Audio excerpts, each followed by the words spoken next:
On behalf of Expert Village, this is Dina Catrone of Tall Order in New York City.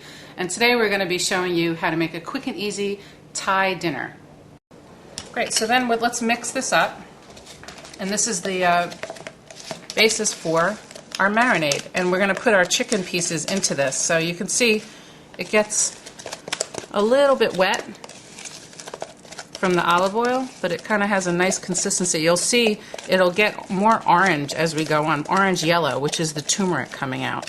So later on when we're going to saute it, I'll show you after we've marinated it for a while, you'll see that that really, the turmeric kind of takes over the color of everything, and it gives the chicken a nice kind of yellowish orange look. So let's move on to the chicken. Right back here.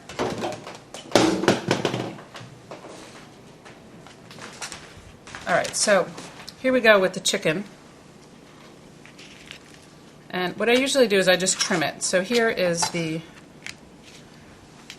is the tender. So I usually take that off. This usually isn't the best meat to use to cube, because I'm going to cube it so we can put it on skewers.